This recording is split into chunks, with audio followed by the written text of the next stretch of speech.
Hi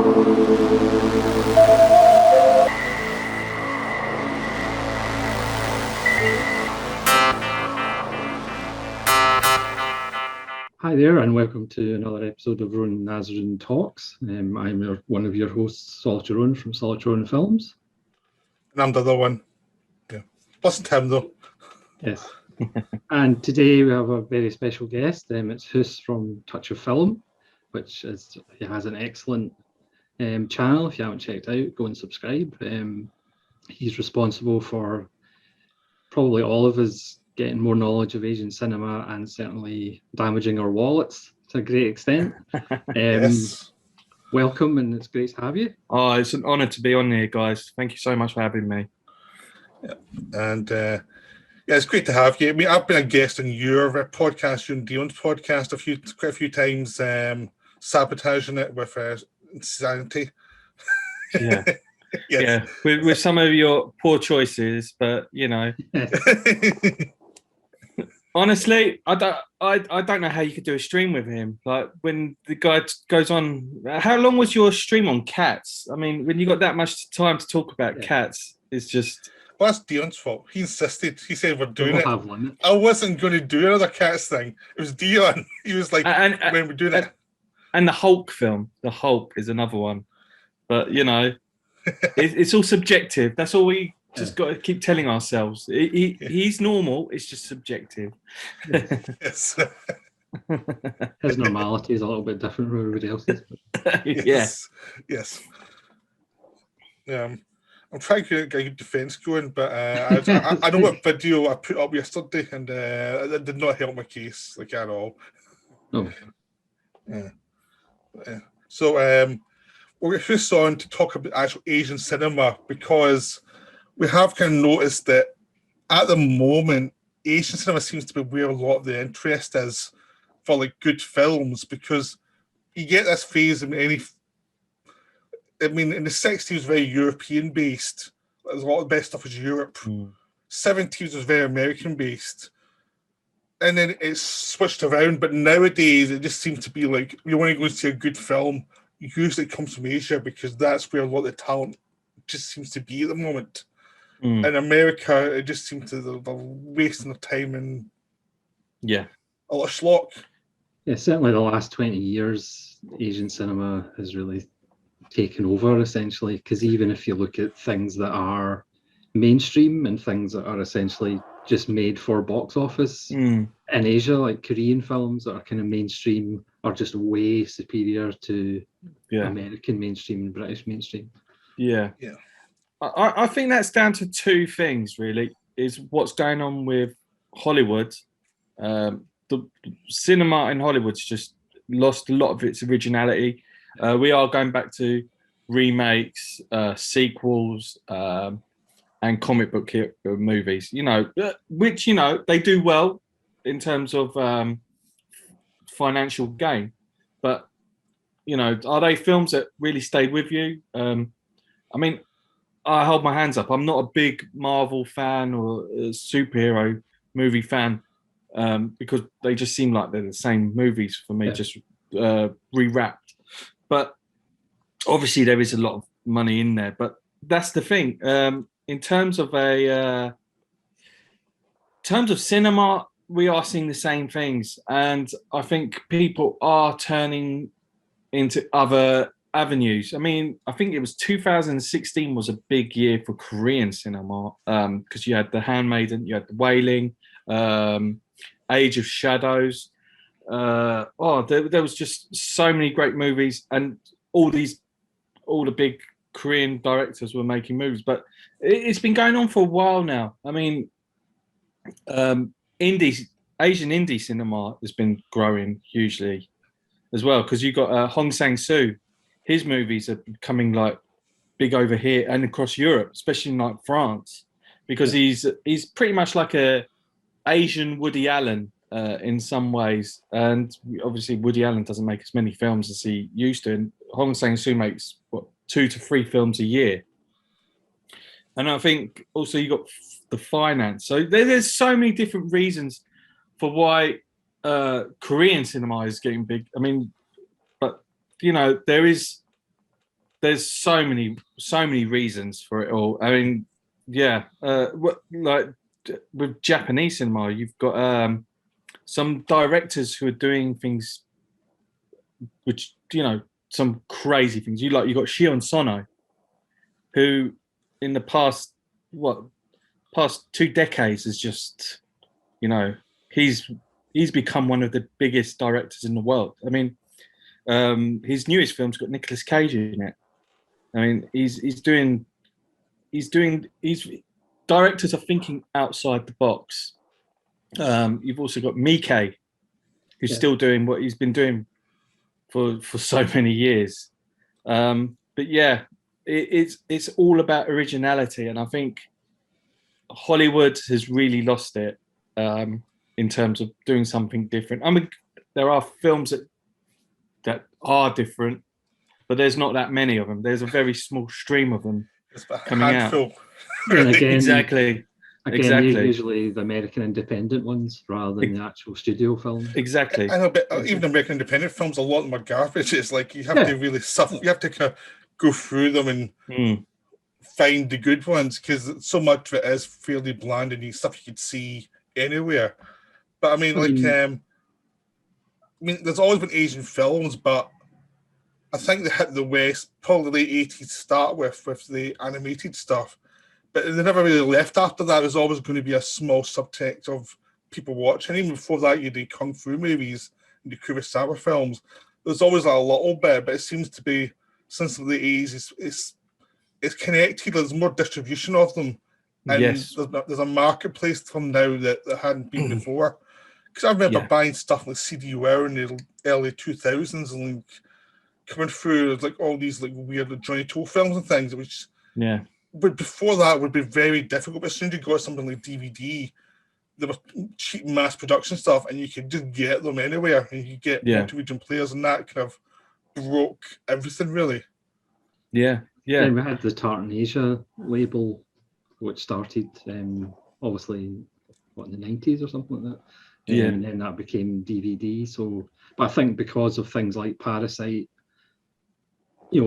companies have realized, there's money in this, so they are releasing more. So there's more and more titles that are actually getting released now because companies realize, there's money in this. Yeah, I think there was an awakening of Korean cinema. What was it, around the 2000s, with Old Boy, A Bittersweet Life. They were the two that really. But yeah, I mean, and that was due to Tartan. I mean, Tartan were releasing those films, Tartan Extreme, and I think that was a massive and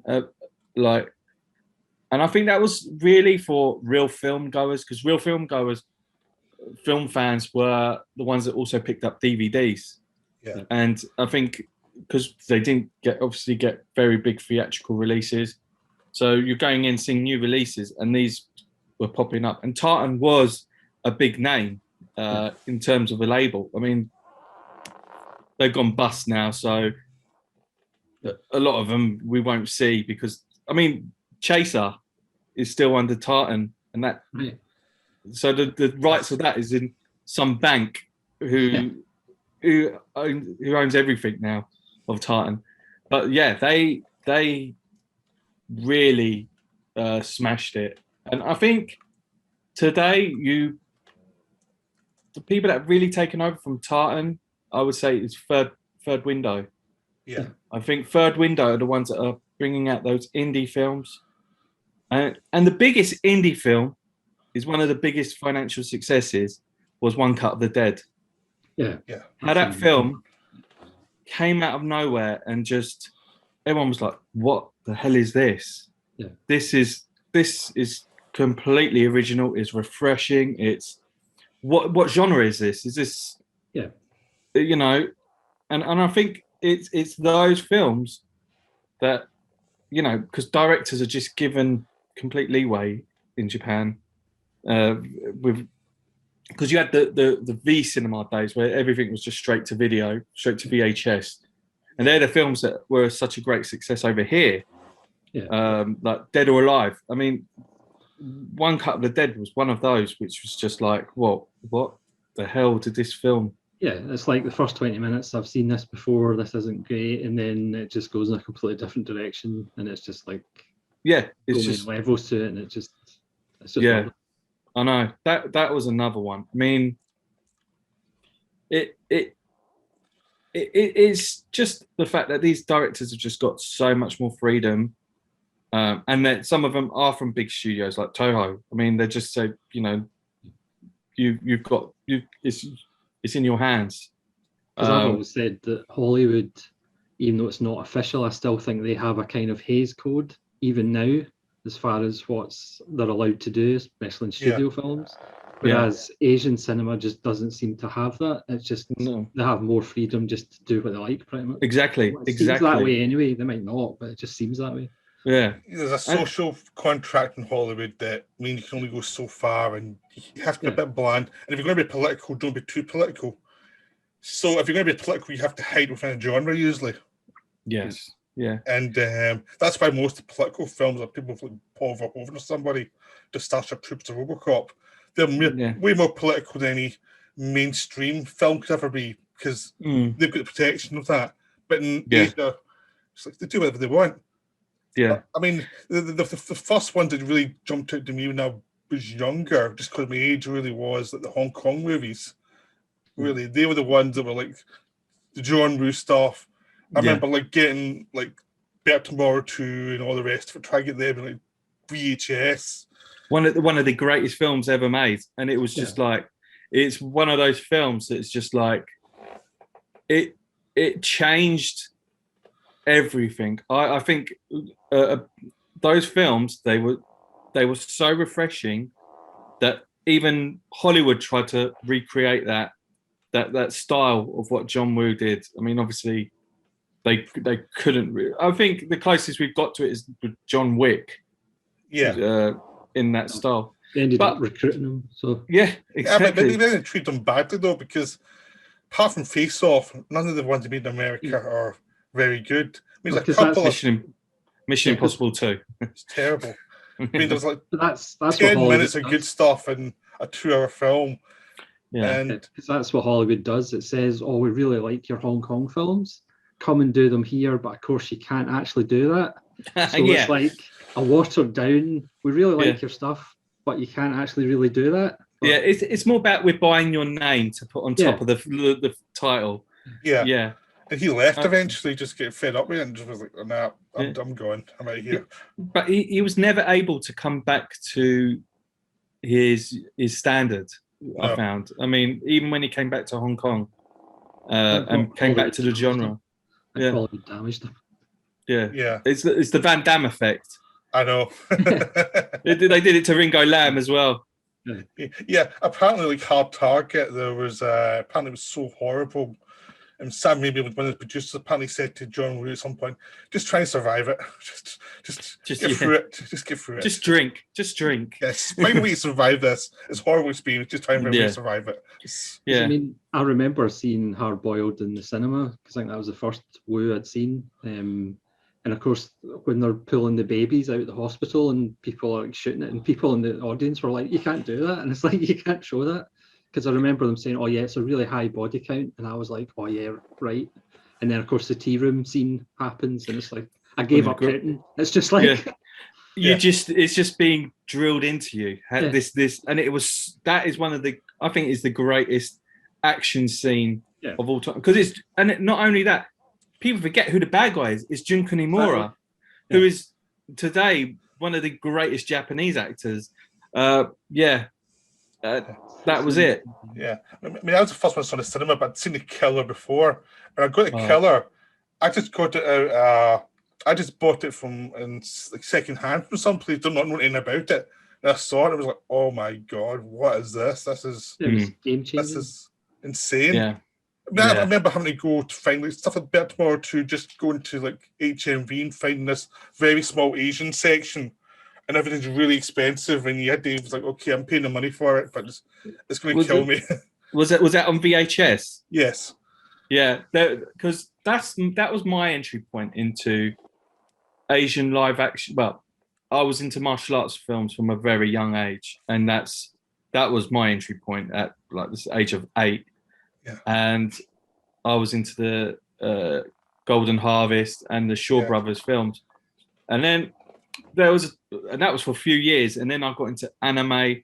But then there was this, because you used to get these you had to order them from a mail order, these VHS, and it was one image, one cover, which was Violent Cop, the Beat Takashi film. Yeah. And I thought, this looks, all it is a black and white image of him just standing still, and it just said Violent Cop above it, and I'm just like, that looks so cool. And that was the one that pulled me in. Violent Cop, yeah.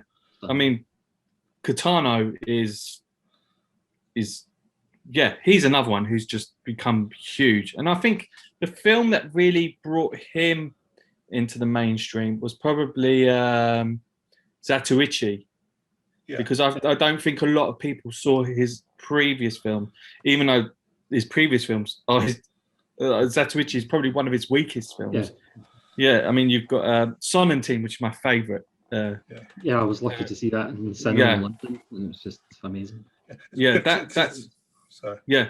That one's just like so special. And Hanabi, because the first one I saw was Brothers, which is an American one. Everyone said it was like, oh, this is his weak one. It was like, this is nothing like an American film. This is really interesting. It's like, I just saw it in VHS, and I was like, this is fascinating. It's just weird, a bit interesting. It's like, you just tell just by the style of it, there's different concerns than you get in America. Terajima's performance in that is just amazing. That was the thing, because the studios in Japan, they learnt their lesson with Suzuki, because Nikatsu, after he made which one was it he made? Was it Tokyo Drifter? There was the other one, Branded to Kill. Because the thing was, Tokyo, because Tokyo Drifter was so weird that Nikatsu said, okay, the next film you make is going to be in black and white because we're not going to give you that much money. Is that weird? So he made Branded to Kill, and then Nikatsu just said, what is this? So they blacklisted him for so many years. And what happened? Branded to Kill, Tokyo Drifter, they're like, Branded to Kill has inspired so many directors. Even Tarantino, Jim Jarmusch, they all put Branded to Kill. And I think that was it. It was like, okay, we're not going to... it's almost like you can't do this. You just give them... even the 70s, there was so much good stuff coming just after Suzuki. It's almost like his presence had created something there. There's stuff we've seen now, like Battles on Humanity, which is amazing. Fukasaku, he was his the one. 70s was, wow. He was special. I think even up until he died, he was just making magic, that guy. I mean, even with Battle Royale. You look at Graveyard of Honor. I mean, that is an insane film. It's wonderful, but you don't know, even if you've seen a lot of his films, you still don't know what the hell's going to happen next. It's so insane. Again, that's one of the strengths of Asian cinema in general, if you want to kind of include it all in, is the fact they're not predictable. Whereas, again, American and British and kind of mainstream films, you can pretty much tell what's going to happen. Especially like Takashi Miike. I mean, whether you like his films or not, some are better than others, but you genuinely don't know what's going to happen. And he generally shows you something you've never seen before, which is really rare. Whether it's good or bad, he still shows you something you've never seen before. I know. And I think that was down to his V Cinema days, of having very little funding, but having complete control of just everything and just doing what he wanted. I mean, let's use Dead or Alive as an example. I mean, first 12 minutes. Yeah, the first 12 minutes. It's showing rape scenes, drug taking, prostitute. It's got everything in that 19 minutes, all condensed. The entire second one. The second one's just completely weird. It's my favourite of the three. And it's like, how would you ask this film made by anyone else? Because it's so weird, the whole film. Yeah. I think because Then- he makes so many of them, he's just thrown away. He's like, that one didn't work. Oh well, on to the next one. But Yeah. the thing is, you can still make films that are completely mental, but they still have an emotional core, Mm. which not a lot of people can do. Certainly in Mm. American cinema, it's usually, it's really overly emotional or melodramatic, but it's not very interesting. And but he makes strange films, but somehow there's still an emotional core to them. Yeah. Yeah. Yeah. It's also that they can go further. Like last night I watched Paradox to SPL3, and it's so dark compared to what would be a Taken type of film. Where it goes is so much darker than the West would ever do. Yeah. I think it's very similar to the second one in terms of the whole human harvest, organ I know. harvesting. I know, but some of the stuff that happens is like, I know. you'd never do this in a Western film. You'd never go this far into No, darkness or making a character so unlikely. Our central characters does mistakes that would utterly destroy a Western character, but you're really interested in what he's doing because he's he's fascinating. But it's like you couldn't do that in an American film or a British film. It'd be like, no, he's unsympathetic. It's like, yeah, that's the point. It's him. Well, look at Kim Ji-woon's I Saw the Devil. That would never be made in America, Never. just because it's so morally ambiguous and both characters end up being terrible people. Yeah. They just wouldn't do that. They They just tried wouldn't Old Boy, and then no one's ever watched it. Oh God. Never Do you seen know- it. I've never watched it. The Spike Lee. I think he disliked it so much that he didn't even put a Spike Lee joint. It just says a film by Spike Oh, Lee. Yeah, and it was savaged by the studio. They were just like, But he shouldn't have signed up to it. I mean, I know, it was a What did you expect? doomed. yeah. I mean, that's another thing we're seeing now is remakes of Asian films. I mean, what have we got now? We got The Departed wasn't too bad, but that's Scorsese. I would say Scorsese. Yeah, I can't stand The Departed. Yeah, I'm You not don't a like- fan. No. It's- How dare they infect infernal No. affairs with that film? I don't care what one of No. I do think it is the best one out of all remakes of Asian films. But then you're getting so many now. We're going to see Train to Busan being remade. Oh God. That being said, to I think Cleveland. that being said, it's going to be one of the Mo brothers, Timo, who's going to be taking it over. So they've got an Indonesian director Yeah, but directing it. it'll still be a mess. It'll still mess up That- somehow. Yeah, I mean, whilst it hasn't got any cultural references like Old Boy or any other Asian film would probably have, I think that would probably be the easiest one for them to remake. But if you're going to see because- remakes of like, Old Boy, Chaser, a bit of Sweet Life, they were talking about doing that for years. Akira, I mean, Akira could never be remade in my Well, eyes. they're not going to remake A Better Sweet Life of Michael Jordan or something like that. Was that? not- Was I that? don't- Was that But it's perfect where it is. There's Exactly. no way to improve it. just? But it's got subtitles, remember? It's got subtitles. I know, but the right guy playing the lead character, that's one of the important things about it, is like who you cast. And Yeah. if you're perfectly cast the first time around, why bother? Yeah, but I think instead of remaking, remaster it, give it a good release in the theaters. I think that's the only way you could really show love for a film. But again, Okay. it goes back to the lack of creativity in Hollywood. Yeah. Like you said earlier, they're just refirming stuff.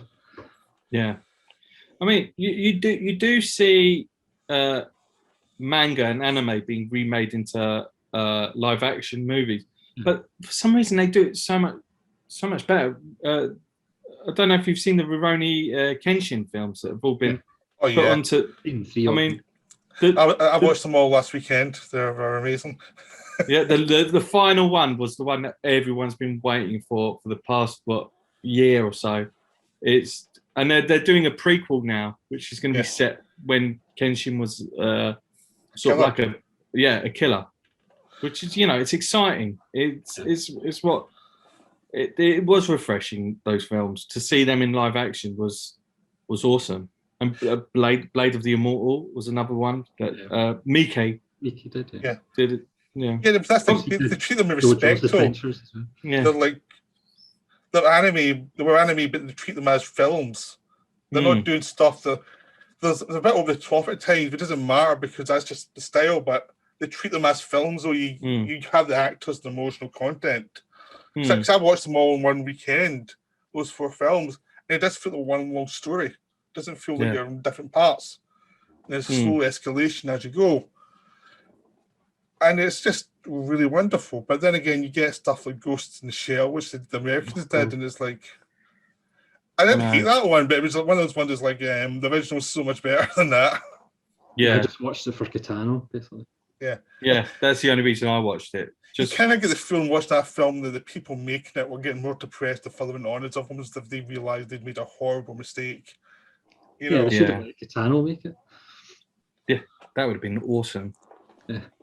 The only great scenes in that were the ones with Kitano when he's got that gun, and with the Ronin on the handle. That was just beautiful.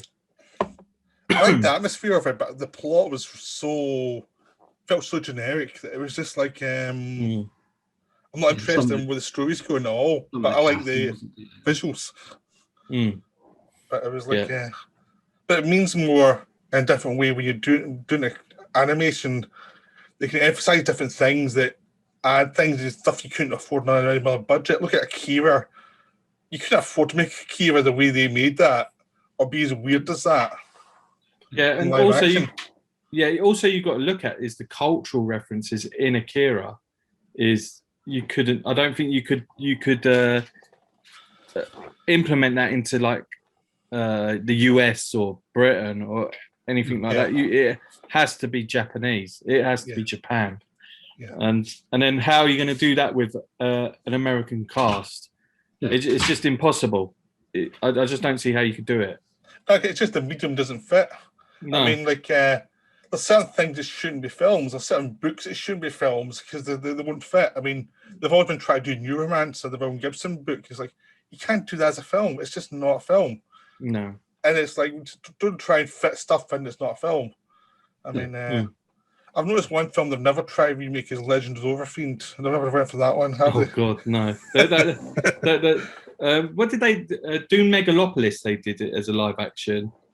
But, yeah, that wasn't nowhere near to the animated. But, yeah, Urotsuki Doji, they couldn't do it with that.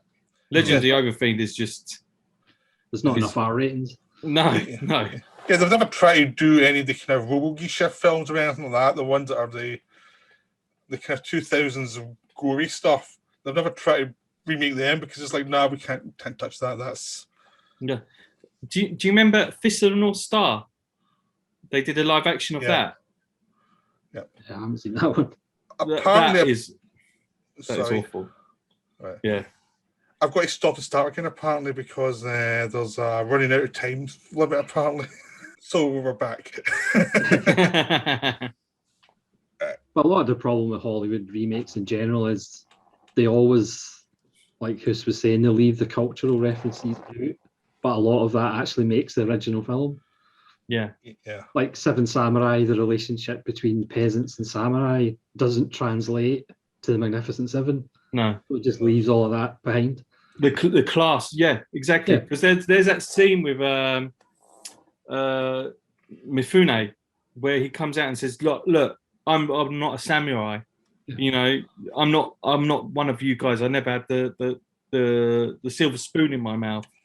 And that scene is what makes Seven Samurai. Yeah.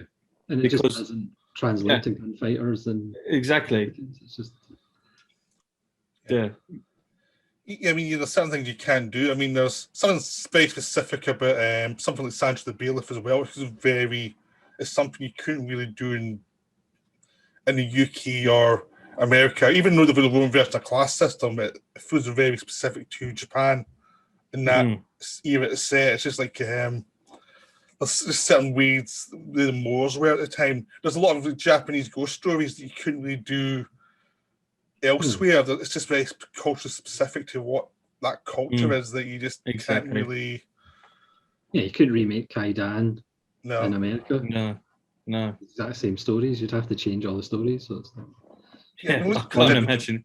You tried The Ring, and it was like, to me, it was like wasn't the same thing at all. It just wasn't scary at all. The Ring, where Ringu has this creepy feel to it. Yeah, and they did them all. So I know. It's, can imagine Qui-Gon. Someone's drinking a cup of coffee instead of tea, and there's a Starbucks. face that appears in it. Yeah. It's like. But that's the thing. I mean, you can take the idea, but you have to change the cultural feel to it and do something really different with it. It is a different thing. And it's like there are specifics. I mean, that's the thing. The specifics that are different between like Korea and Japan. That we're talking about Asian films. Korea and Japan and China have all got their own differences with each other. They've all been at war with each other multiple times. I mean, the Chinese and the Japanese hate each other. Yeah. Which no one ever brings up. It's like Oh, do you know something? The Koreans, nearly every year, there's about 3 or 4 films that come out about their occupation of Japan and their resistance and how much they hate Japan. Yeah, it's still there. But it's only recently in the West that we've actually seen films like that mention it. You know, Age of Shadows and The Tiger and stuff like that. Yeah, whereas 10 years ago, the West wasn't exposed to those kind of films. Yeah, I mean, the City of Life and Death, which is still barely seen in the West. And it's like one of the great war films. You know, and it's like, it's all about a real atrocity, but no one will talk about the Holocaust, but they won't talk about this, what the Japanese did.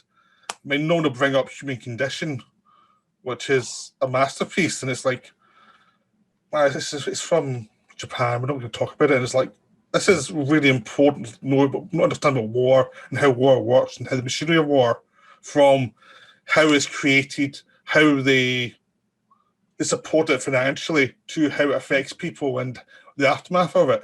And all about basically the loss of war, how hundreds of thousands of people die because of this.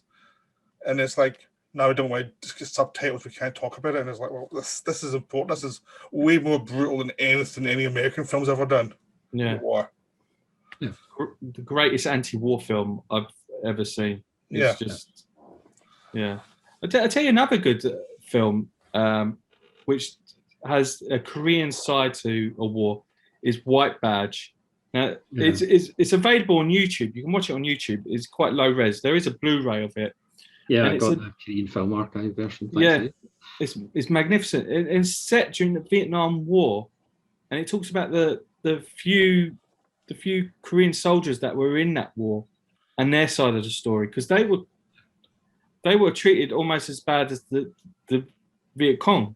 I mean, they were just like, you know, well, you're not really on our side because you're Asian, so we treat you. You're just digging up trenches for us, putting your lives at risk. You're almost like a shield for us to the American soldiers, and it really was one of the first films that you see like PTSD on another scale, because these guys were just seen as just human shields for American soldiers.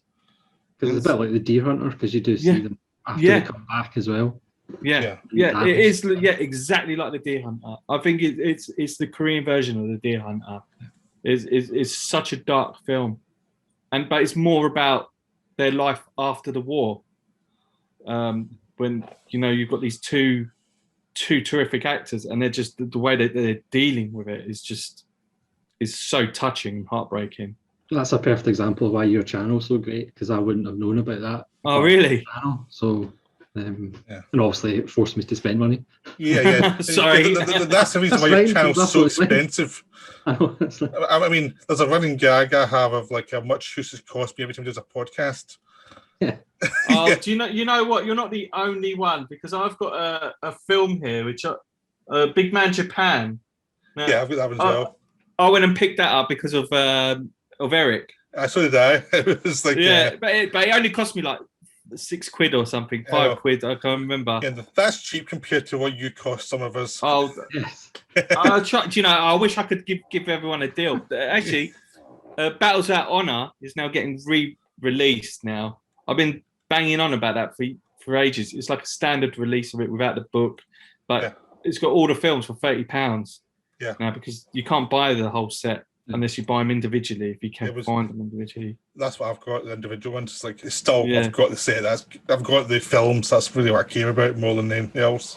Yeah, I think that is one of the greatest gangster movies, and it's because the Yakuza, talking about the Yakuza is so different from talking about the mafia or gangsters as a whole, because there is that honor in there, because they would never grass on each other. They would put their own lives before their bosses.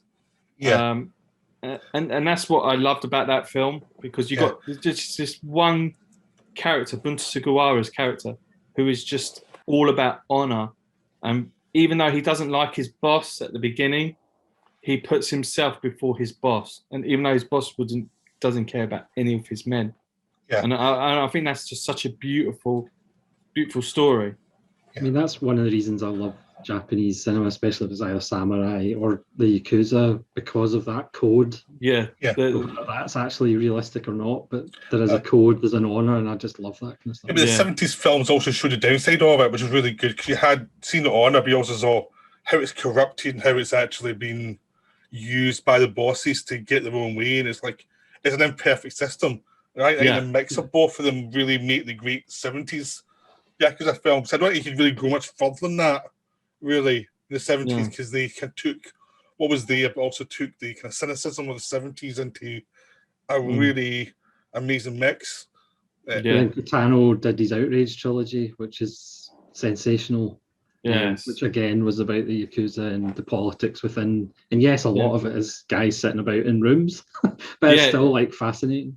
Yeah. There's actually a new Yakuza film which has just come out on Netflix, and I think it's one of the best films to be released this year. It's called A Family, which is a Yakuza film.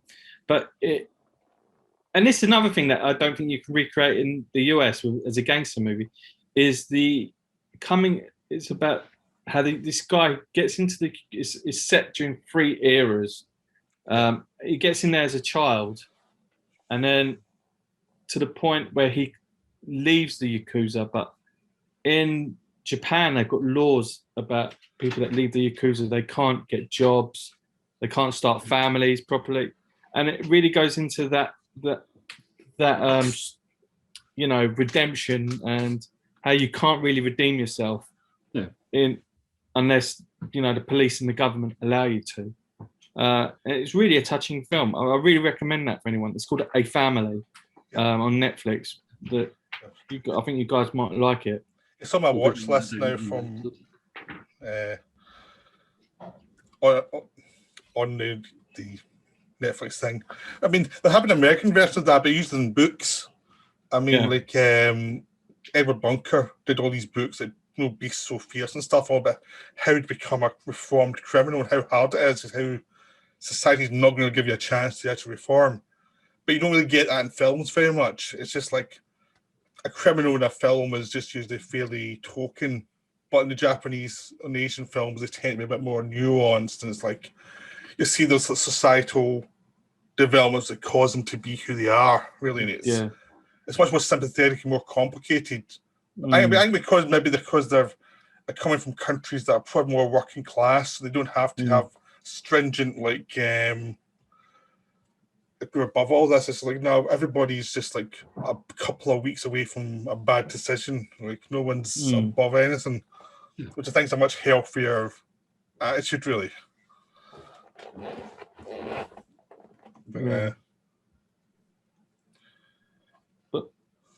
So what sort of films have you seen more recently in Asian cinema, like in the past, let's say 5 years, that you would put as like obviously something that the West can't recreate? I mean, one film that comes to mind is a Great Buddha Plus. I don't know if you guys have seen that. I haven't seen that one yet. I know Carol's talked about that. And I know. I've been looking for it, but I can't get a copy of it yet. It's really hard to find. Yeah, that is another film, because that is very much that's a Taiwanese film, and that's pretty much cannot be recreated, because that is all about poverty as well, poverty that we don't see in this country, and that, you know, and it uses the Buddha as a symbol for something quite dark in that film. Yeah. Yeah, I mean, the big one I already talked about was the Human Condition. That was a big one for me. And Harry Carey as well, same director. That was like a stunning look at the samurai code. Bushido, Really, yeah. Yeah, that's just really something. But I mean, there's been lots. I mean, I think Tsukamoto's been a big one for me recently, just because it's like each film is like a stunner. I mean, Gemini is a stunner. Oh yeah. Killing. Vito's a stunner. I mean, basically, he's just like going from great film to great film. I mean, even what would be Minder film was like the one with the detective, Nightmare Detective, is really terrific and really Which unusual. Nightmare Detective is really unusual. No. So that's one of his Minder films, and that's still astonishing. I think at the moment he's one of the directors I'm really into, because it just seems like he's a massive career of amazing films. Yeah, especially in the low budget films as well. Yeah, I mean, Tetsuo came out at a time when Japanese cinema wasn't really that big in the West, and it was a turning point for Japanese cinema, because wow, what the hell is this? I mean, it was groundbreaking, even though it was just done on probably one of the lowest budgets, and it used like some of the, you know, most cheapest camera that you could probably find, and it was just groundbreaking. It was phenomenal. It was exciting. It was disorientating, and you know, that's the thing about Tsukamoto. He's really kept that style but developed it with his budget, and I think he's the only one that really stays original to his style. Maybe Toyota as well is another one who's at that level. But yeah, I think Tsukamoto, he was a groundbreaking director. Yeah, because you could take the John Woo films, then Tetsuo, and then Korean New Wave as kind of pivotal points, that kick-off points for everybody. Yeah, especially in the West, obviously. Yeah. I think like Tsukamoto, he's like on par, I think, with some of the great early directors like Ozu and Kurosawa and someone. He's at that level of just excellence. Like, these films are going to last. These are great films that should be seen more. 100%. I totally agree with you there. He is going to be mentioned in the same level as Kurosawa.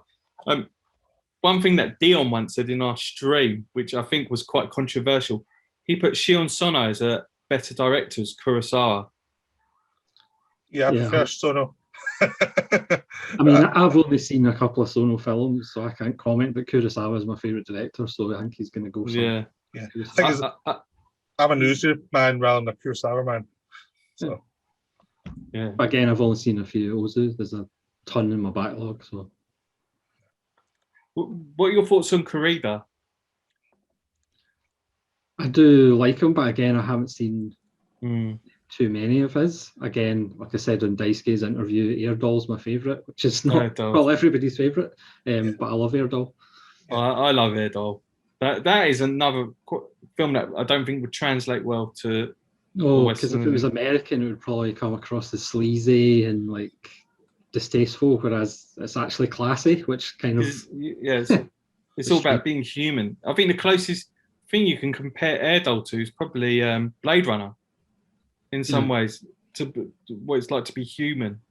Yeah. There's another good Japanese film which R100. I mentioned this quite a lot. I've seen that. That's mental, but it's hard to get in Blu-ray. I've got it in DVD. Yeah, that film. It is strange.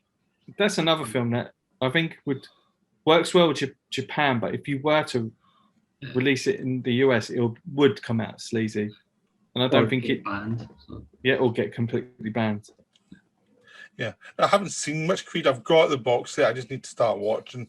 It's one of those things. Is like I've got Toyota one. I'm sitting through Toyota now. I need to. Korea's like probably one of the ones that's next. It's like I've got a bunch of stuff now that I've actually got to watch. I just need to get around to watching it. It's just Is so many Kurita hours kind in a of day. is Kurita a kind of next generation Ozu? Yeah. Oh, I know Kind of? he doesn't like being compared to him, but I think in terms of subject matter, family, humanism, I think he's very similar to Ozu. He's like a second generation. Yeah, I totally would see that. Yeah. I mean, he's probably one of the greatest of the contemporary Japanese directors. I Yeah, put him there with Sono and Toyoda. Kitano for me. Oh, Kitano. Kitano, definitely. I mean, I think he's making one last film as a director. Yeah, because you and- do kind of forget he's in his 70s now. So. Yeah, I mean, he closed down Office Kitano, Right. And, which was his production studio. So, yeah, I think he's going to do one more, and that's it. But a good director, Toyoda is one of those which I think everyone should be getting into now. Third Window announced they're going to do a second box set of his films, and I've only seen the first box set, so. yeah, I think he really needs to get a bit more attention because he's just. I think last year, my favorite film, 2020, was his latest one, A Day of Destruction. I've just thought that film was just breathtaking, and it was probably the first film that I saw which was sort of which had elements about the pandemic involved in it, because it was meant to be released with the Olympics. Right. It's a cultural film as well. It's got elements of religion in there. I'll Yeah, add that to the list. Yeah, yeah, it's in the box set though, because that's what I'm looking forward to. yeah. So yeah, I mean that's the thing, because I'm still trying to go through the backlog, try to find some of these directors and see some of the films. There's only so much you can watch at a time, so you can actually just. Yeah, So I'm pushing back towards going through different directors and then going to the next one. Not in a list way, it's just like enthusiasm way. It's just like, okay, I've seen all this stuff from this director, now to the next one, and it's always like someone else and someone else. But it's great because, again, in general, Asian cinema, there's just so much. Yeah. yeah. I'm pretty convinced that Miki is going to drop dead in the set one day. I don't think he's going to retire. I think he's just going to keel over like John Huston. That's it. Yeah. I was just going to ask Hus while he's here, what percentage of Takashi Miike films have you seen? Because I mean, I've only seen 20 or something like that, and he's obviously made about 500.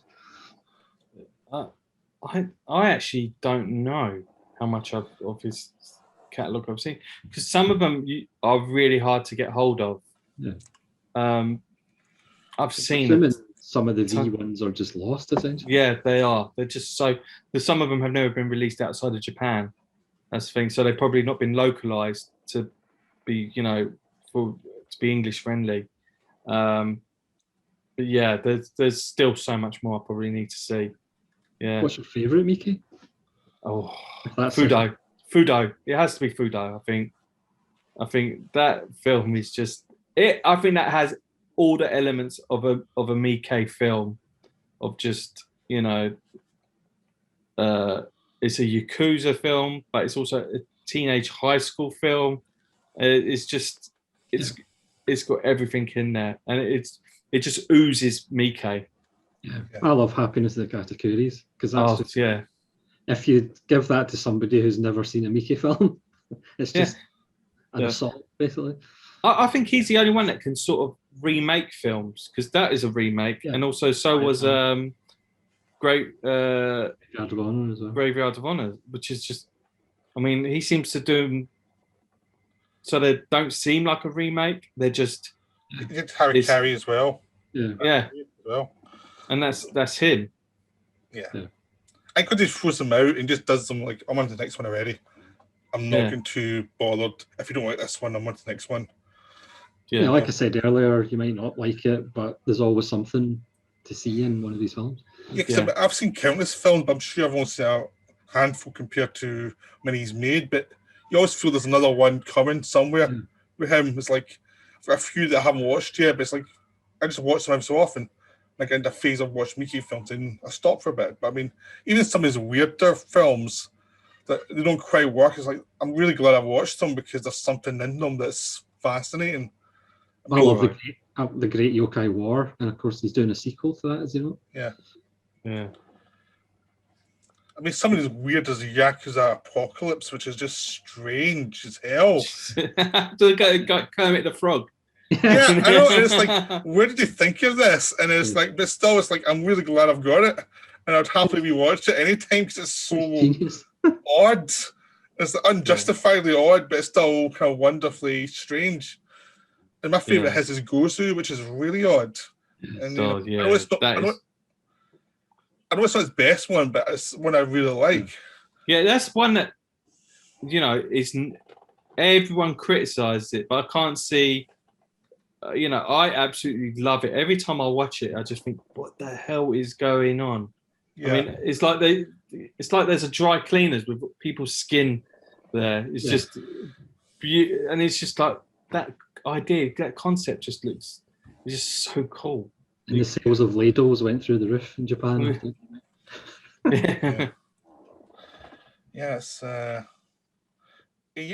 Plus, Mickey's films all feel like one. They're a Mickey genre.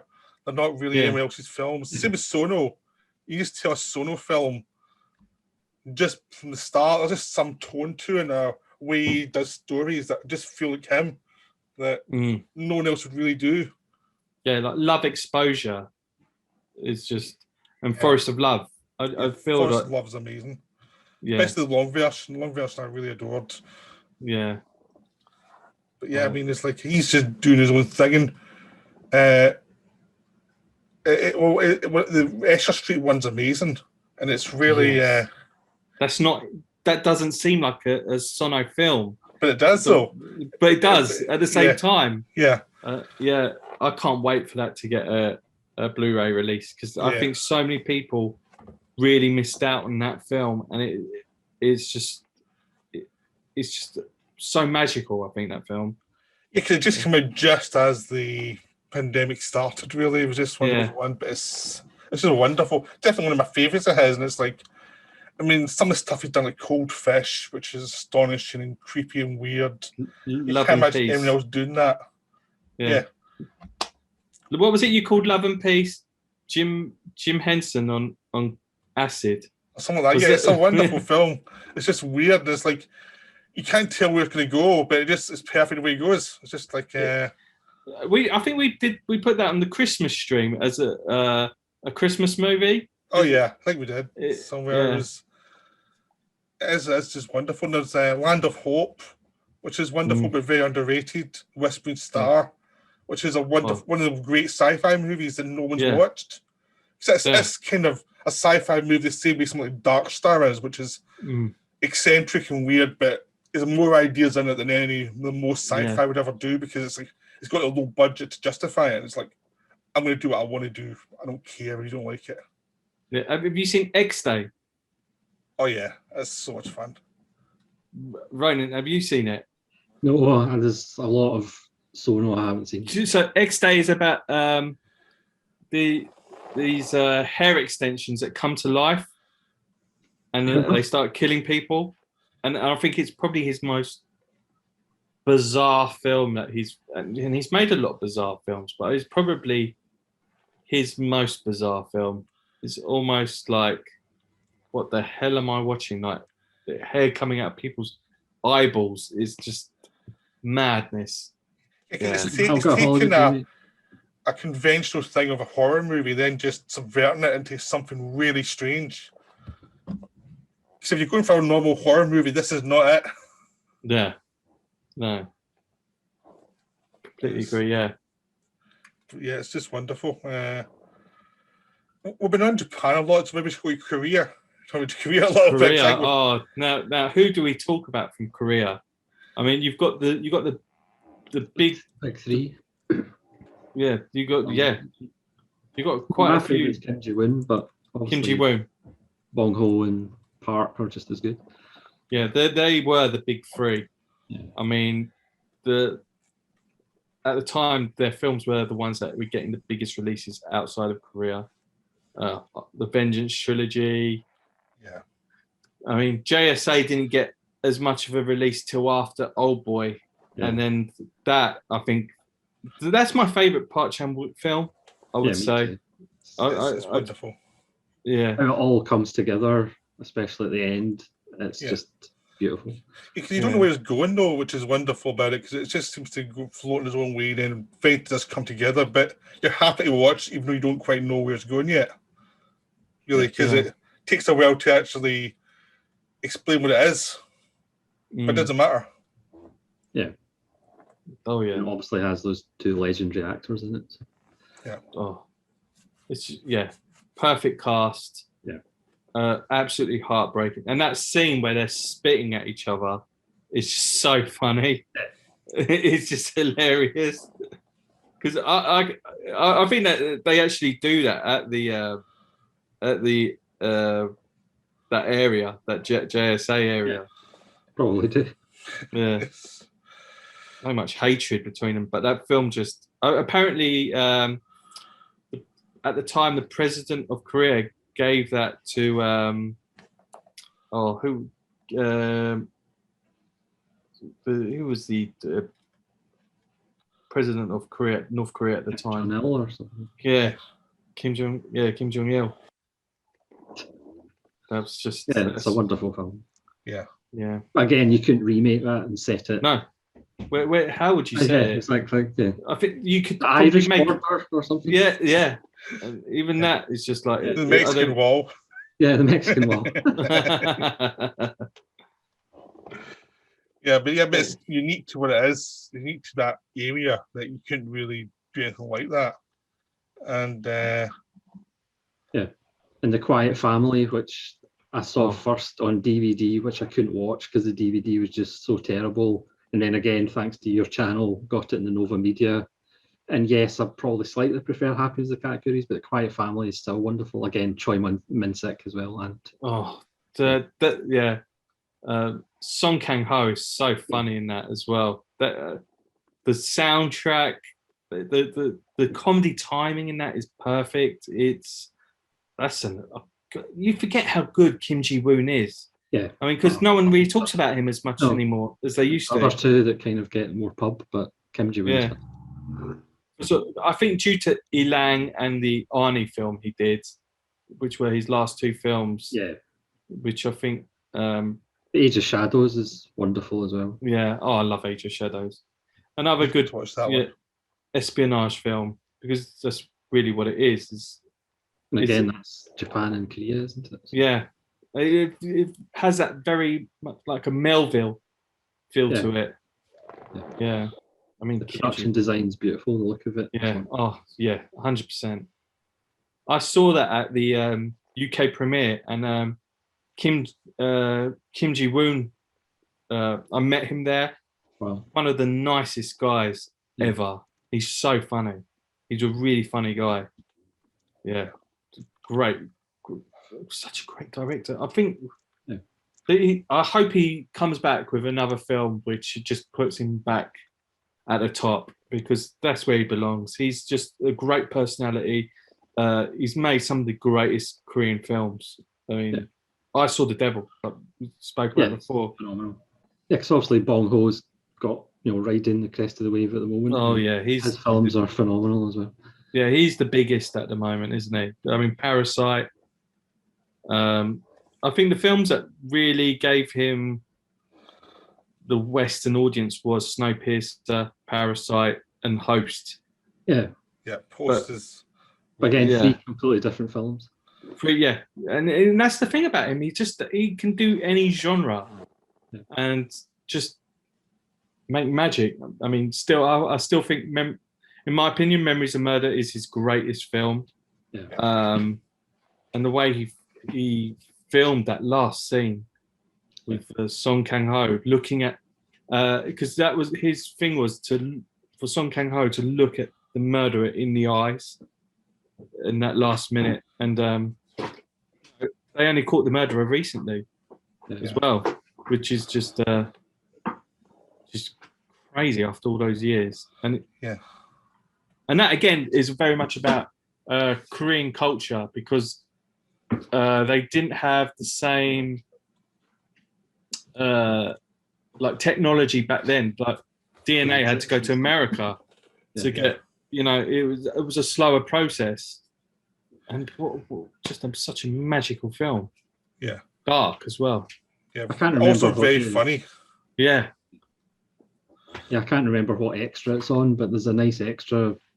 I don't know. It's a journalist talking about, you know, the importance of Bong Ho and how even him growing up, the idea of being a director in Korea was just nobody ever thought about that really. no, But then thanks to him, there's a whole other generation of kids growing up that actually a film director is now a career they can actually aspire to.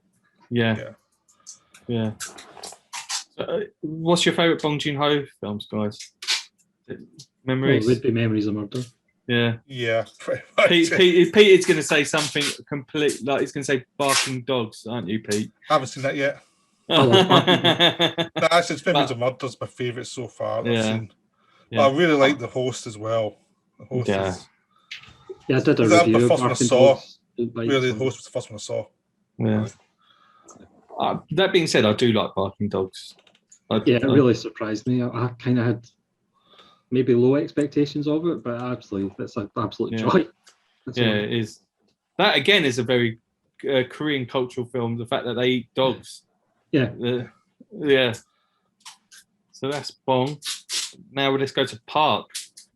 Probably Park's the one that put Korea on the map, I would say. Yeah. The importance of that Vengeance trilogy, I don't think can be understated. Yeah. I mean, personally, I don't think any of the three are masterpieces. I think the other directors have better films, but again, the importance of Old Boy can't be understated. Yeah. I mean, I'm the weird one. I like the third one better than the other two, but I also like the first one a lot. Yeah. Old Boy is a very good film, but another thing is I like the other two more. Yeah, I think Lady Vengeance is better than Old Boy. Yeah, I would say Lady Vengeance is better than Old Boy as well. Yeah. But again, it's not that much or anything. It's yeah. The thing is, Lady Vengeance, the first one of his I saw in the cinema. And I've got the memory of the cinema view and of that one that really hit me. Because it was like, this was when actually like Korean films were actually released in UK cinemas.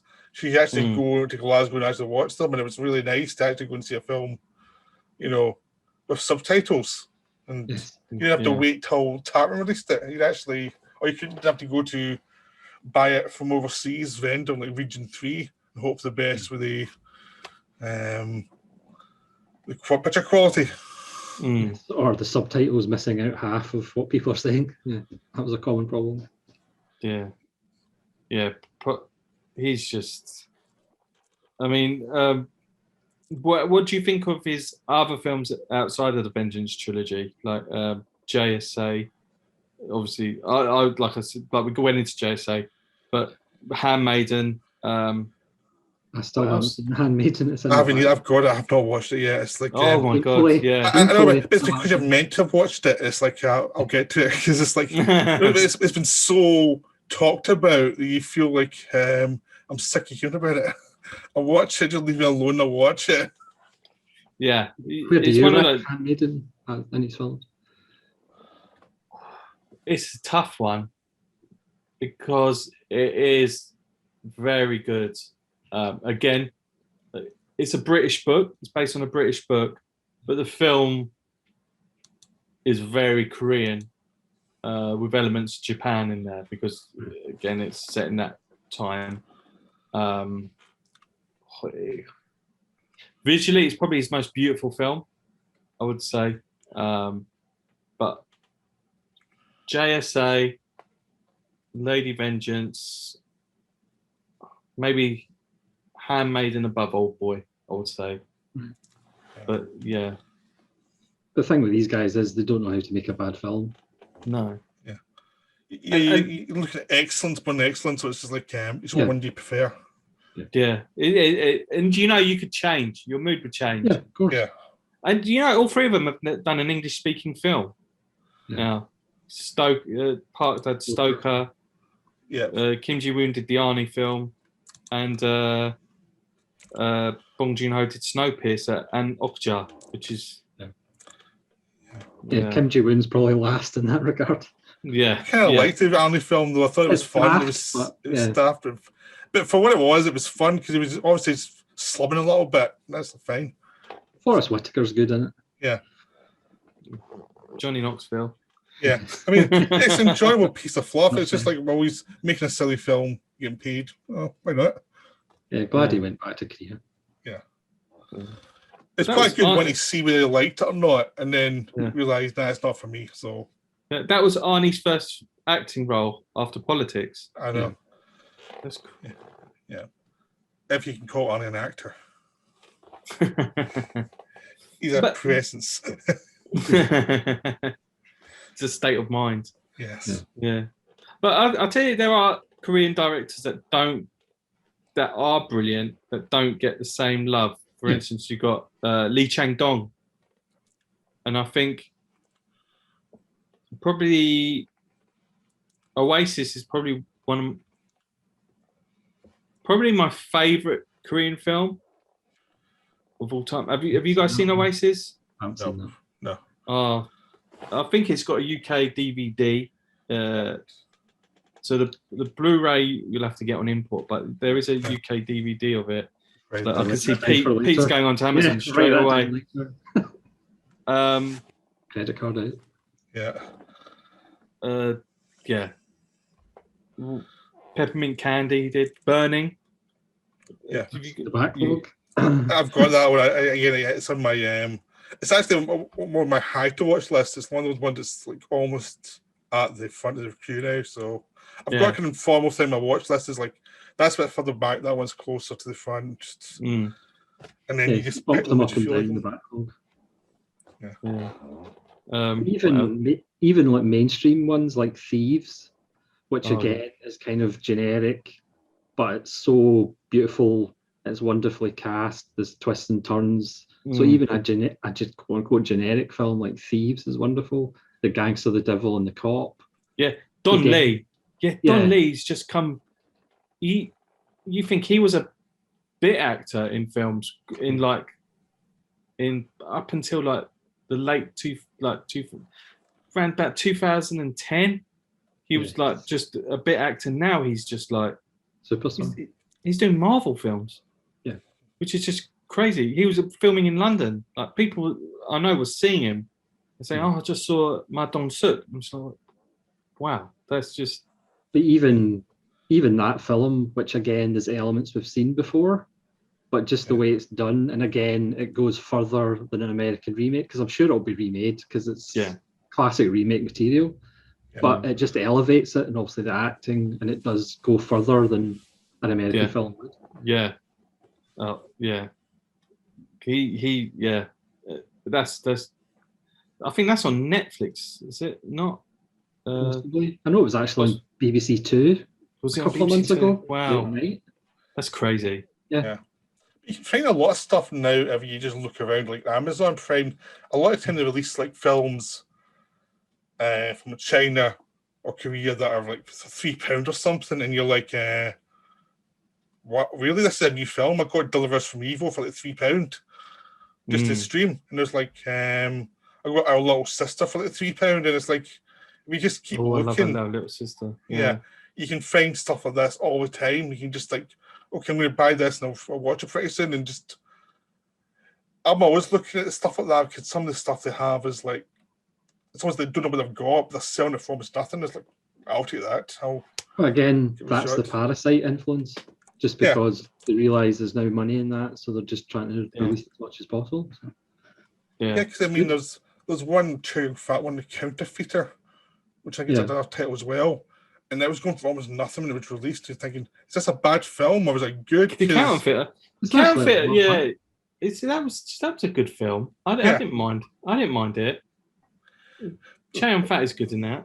Yeah, but that's the thing. It was released so like cheaply. You're thinking, this is like £2. Like, what's going on? Then you realise Amazon don't have a clue. They just sell stuff. And I think you're right. They just don't know what they've got. I know. So I just bought it and I was like, okay, well, I'll give it a shot. I've got a bunch of them now that are like films that have come from Asia. That's like I don't know if this is good or not, but it's £1 or £2. I'll buy it and I'll just give it a shot because Yeah, I know for every bad one, I'll get a couple of good ones. So yeah. I'm not going to lose out too badly. Another Korean one that I enjoyed a lot was Veteran, which again I'd never heard of, and again you've seen elements of it before about a Yeah. cop who kind of bends the rules, but again it was so much fun. God, Wang Jung-min is so good in that. It's just Yeah, a blast. yeah. Another director who is only done what 3 films. Na Hong Jin. He did The Wailing, Yellow Yes. Sea, Yeah. Chaser. Yeah, I mean, 3 out of 3 films to be Yeah. like close to masterpieces. The Wailing's really good. Yeah, I've Waiting. seen Chaser. I've got the other Yeah. one, Yellow Sea, ready to watch. Yeah, Yellow Sea is grim, but it's Yeah. fantastic.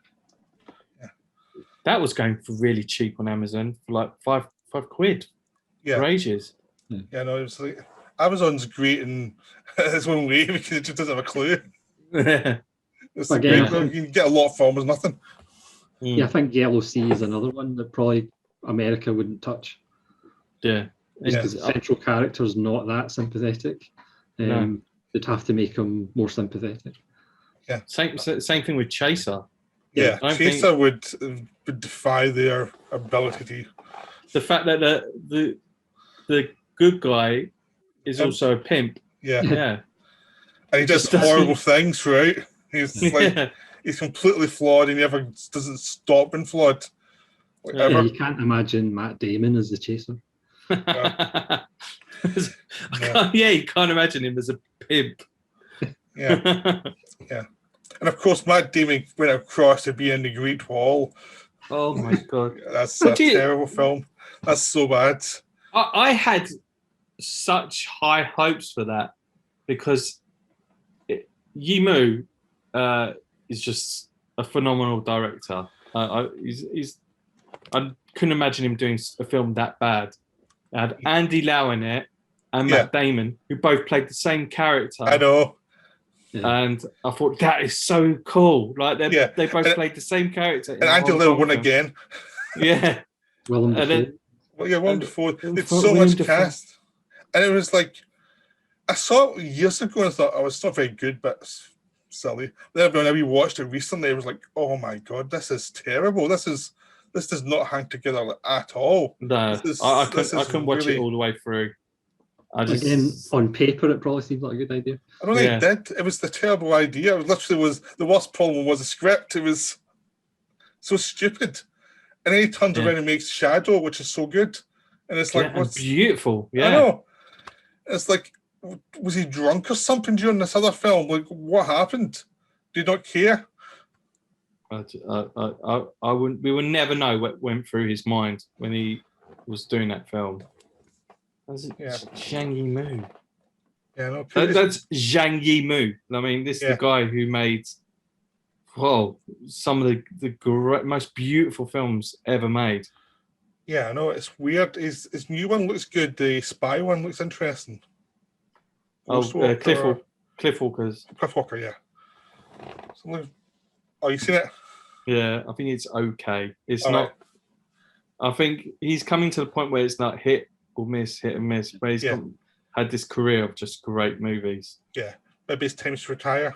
Yeah, but he did a film last year, 1 Second, which was quite good.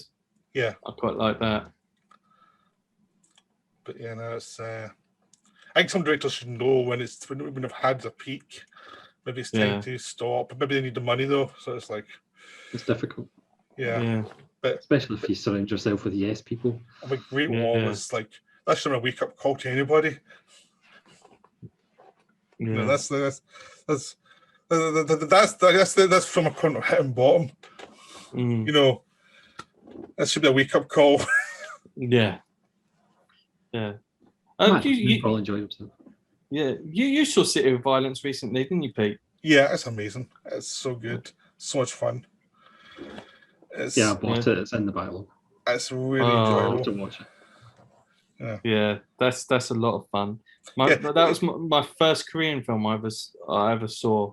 Yeah, and just it's a young Sam Raimi feel to it as well. That thing of I'm doing what I want. I don't care. I'll be excessive if I want to be excessive. I'm just gonna have some fun with it. That's the director of Veteran, same director. Right. Okay. Yeah.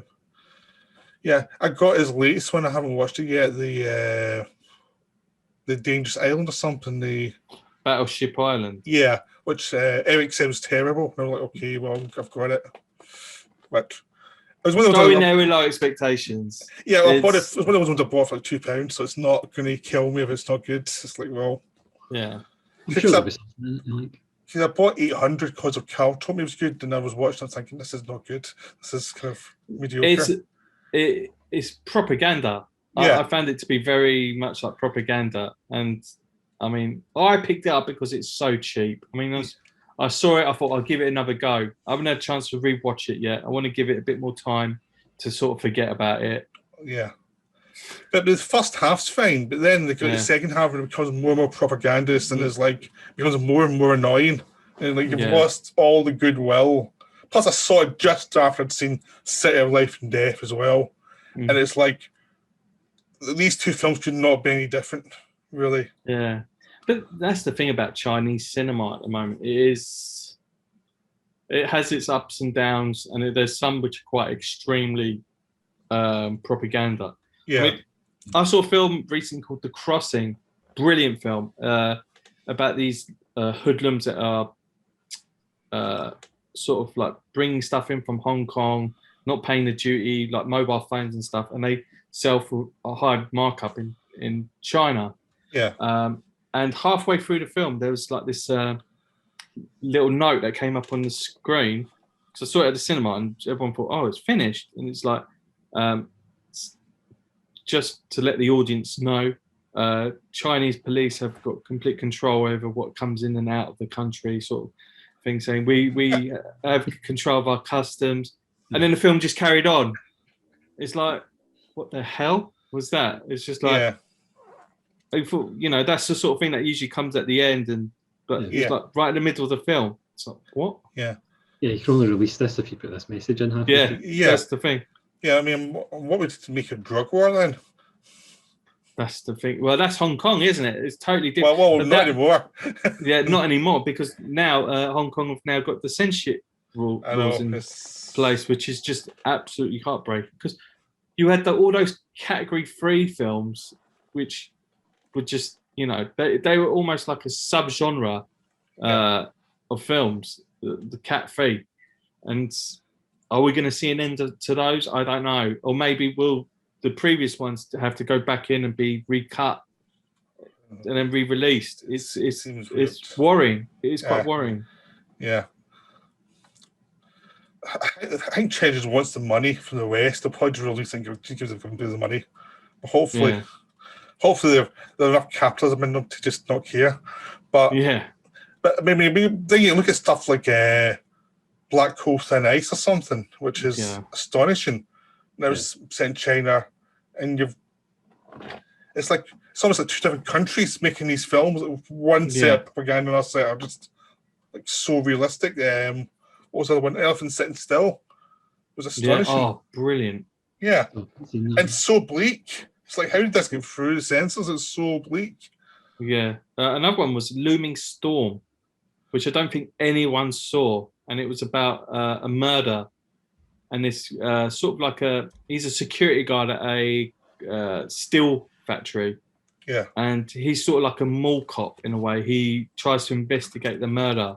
And he gets too caught up and obsessive about it. I'll see if I can get a copy for you guys of that. It's quite a... Add that one to the list. Yes. Yeah, I was adding to the list. You probably noticed. I will be rewatching this and just writing down film names. Yeah. That's the problem with doing streams with us. That happens. Like, I should see this one. It's a good thing. Things, at least when I see that, no one cares. I'm not watching what he recommends. Sodom, no way. I know what he likes. But who's actually has good stuff is like, oh god, he does more. The problem is you've built up a certain reputation for. It's annoying because I've actually covered very good films usually. It's just every so often, and that's what everyone brings up. No one brings up the Bresson season. But that's what these streams are all about, is to open up people's, you know, and then you watch one, because this is how I watch films, is I see one thing, I either like a performance in that, or I like the director, and then you look out for the other work, and that's really what makes us film fans, you know. I mean, we've all got these behind us, but these mean nothing. It's the films. It's the films that just, you know, half the films that, you know, we've seen probably 200% more films than what's behind us. Oh yeah. You know, that's the thing. Yeah, no, it's like, I mean, I've always had these old VHSs and the DVDs, then the Blu-rays, now we're up to 4K, and it's like, Christ, how much have I spent on these over the years? It's like so insane. It's weird talking about people seeing people when you watch more. Like the moment, and this is a complete accident, I've seen so many Lewis Q films the last few weeks. I don't know how it's because I could end up. I went through a stage of watching just Lewis Q films. But I know it's just like insane. Yeah, his films are so watchable. Like there's times when I just like, I don't really want to be watching anything too highbrow. I tell you what, I'm just going to watch a Lewis Q film, or a Johnny Toe film. Yeah, or, you know, and just you know, and that's it. Yeah, because I keep for some reason it's just the other ones are coming up. Like recently, I've seen 3. I've seen which is a very bizarre ending. It's like the director snorted cocaine in the last 5 minutes of the film and thought, I'm going to do something completely crazy. I've watched SBL recently. I love SBL. The I love the. And it's just like Call of Heroes, where he's completely over the top. He's shooting the scenery like crazy. That's a fun film. It's like it wasn't even intentional. It's just like it seems to be in a lot of films I'm watching recently. And it's like here he is again. If you like Johnny Toe, I really recommend. If you both got Netflix subscriptions, look up Dante Lamb films, because there's a few of them on Netflix. And if you're a Johnny Toe fan, he's like Johnny Toe's protege. Right. So he does a lot of films with Nick Chang, who was in Johnny Toe films, but he gives Nick Chang more of a leading role in his films. And a really good director to get into. Like Stool Pigeon is one too, and is it the Demon Within or Beast Within? Yeah, I think they've all got such similar names. Yeah, there's one about this guy who kidnaps a child, and he's after the guy who kidnapped him. There's some really good crime thrillers. But Dante Lamb, one to really check out.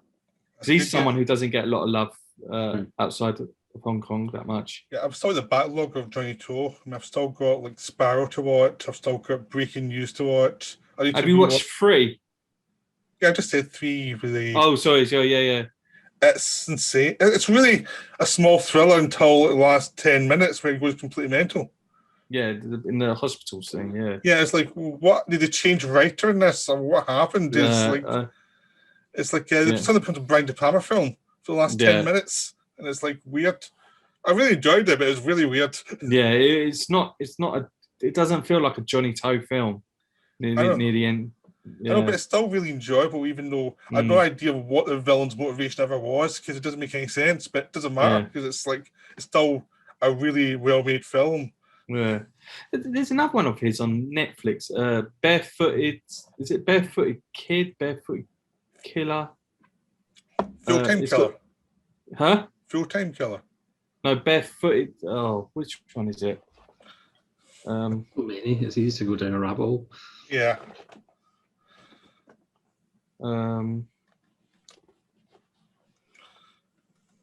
Barefooted Kids. Right.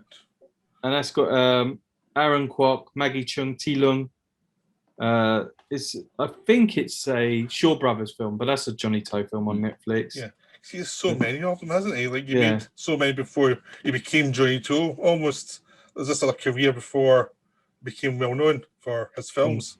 Yeah, martial arts films. That's how watching some of the films in the 2000s, he's a name would come up as like, there are all these geniuses, but watch him too. And there's all these weird Johnny To films coming out as well. He's worthwhile too. Yeah, he did romantic films as well with Maggie Cheung. Yeah, because it was just the way a name that always come up as like an up and coming, and he's been up and coming for so long. He's been doing his films for so long now. It's like he's now got a massive backlog of great films. It's so I need to rewatch them because I saw them all about 10 years ago, and then I need to watch them again. And they're all getting Blu-ray releases from Eureka. Yeah, Eureka, PTU, and Throwdown. Yeah, I need to get Throwdown. I haven't got that yet, but that's on my to-get list. Yeah. But yeah, I mean, but I did watch Goodbye Dragon Inn, which is a masterpiece. That is so good. Yeah. I haven't seen that one yet. That was my favourite Blu-ray release of last year. And I think it was so important that it came out last year when the cinemas were closed. Yeah. Because it's really all about the cinema. Yeah. In some ways. It was kind of weird because I watched on a projector behind me. And it's a projection, and it's really strange watching on a projector. It's a cinema. Plus, I used to work in theatre, and I used to wander around for doing different jobs when the plays were going on. And it just feels like, I've done that. So it felt kind of weirdly personal as well to me. But it's just great about cinema, what cinema is. Because I've got Stray Dogs as well. I've got that DVD. And you get you get Johnny to the West as well in the same package. Oh. So I was very I was very impressed because it's just in DVD, but still get to see it. Yeah. I mean, Simon Lang is one of those directors. I think he's so underappreciated because he's made some real masterpieces, and I think Goodbye Dragon Inn will be his, even though he made it years ago, will be that film that gets people into his work. Because his most recent film that came out last year, Days, was almost like a silent movie. It was about these two men. There's hardly any dialogue. And it's all about solitary, being alone. Yeah. And it's a wonderful film. But yeah, I mean, I've got actually a set of his films here, which I sort of keep quite close to me because I once now and again I do watch him. Yeah. And you've got The River. You've got 3 of his films in there: River, Rebels of the Neon Gods, and Vive l'Amour. 3 really good Taiwanese films that I just recommend for anyone to get into. I'm slowly into him now because of Goodbye Dragon Inn because it's so good. It really was something. Yeah. It's one of those films that because we're only just watched Naked Island. It's the same kind of thing. You have to get into the atmosphere, the feeling of that film, the rhythms of that film. And Naked Island the same way, where you have to throw away your preconceptions and just get into the rhythm of the filmmaker and just let it flow over you. Really. Yeah, it's a beautiful film. Yeah. Yeah. But Taiwanese cinema, I mean, that alone has been brilliant for years. Remember, Taiwan's a country. Taiwan is a country. No matter what John Cena says. Yeah. Did you see his apology? No. I saw a bit of it. It was embarrassing. So I stopped. It was like it was in Mandarin, like perfect Mandarin. Yeah, but you might know. Really funny thing is the director of that film is Taiwanese. Taiwanese. Yeah. And it's like, I'll be doing well. Yeah, you're not in the next one, mate. Yeah, I mean, I just watched Cute Girl a few weeks ago for my. Hou Xiaoxin's. Yeah, and it was quite funny because it was like he's got a reputation of being more slower paced stuff, and it was like this was a romantic comedy. I'm just starting his films just now because I've got a few of them now, so I'm just blind ideas. I'm going to start from the beginning, and it was like I think this might have been I maybe I should have started a bit further on, but this was a fun film though. Just you could see an or two in there, but also see he was trying to do a normal film. Yeah, his films have completely changed from his earlier ones. You got City of Sadness, and that's quite a bleak film. The film that most people have seen the visit is The Assassin, which Got came that. out a few Watched it, years yeah. ago. Yeah. That's got a great cast in it. Chang Cheng. I mean, he's a Taiwanese actor who's just worked with everyone now. He's done Wong Kar-wai, Sabu. He's worked across nearly every Asian country almost, and now he's doing the new Dune film. He's going to be in that with Denis Villeneuve. I mean, yeah. And his first film was with A Brighter Summer Day. Well, I think it was his third film. Yeah. What a performance he gave in that. Yeah. That one's still in the backlog. Yeah, me too. Yeah, I've got the Edward Yang. It's that thing is I was so much backlog. I'm trying to catch up because I watched a lot of Asian films and I stopped and now I'm starting again, and it's like there's so much backlog, and it's like every time you think you're doing well, you or Eric puts a video out, and it's like, oh god, I have so much to catch up on. I was like, oh, good. Yeah, Eric is one of the worst, isn't he? Yeah. And he doesn't have a letterbox or anything. He uses an Excel spreadsheet. Yeah. And what I'd do to get a copy of that spreadsheet, just to see what there is that I've not seen, and just jump on it. Yeah, because every time he does a video thing, I need to see that. I've got all these ones on Netflix. It says Netflix, and it's like a whole bunch of Netflix queues are just because of him. I need to go to like all these TV shows, like Alice in Borderland or something. It's like I really want to watch this, but I need to put back some time to watch it.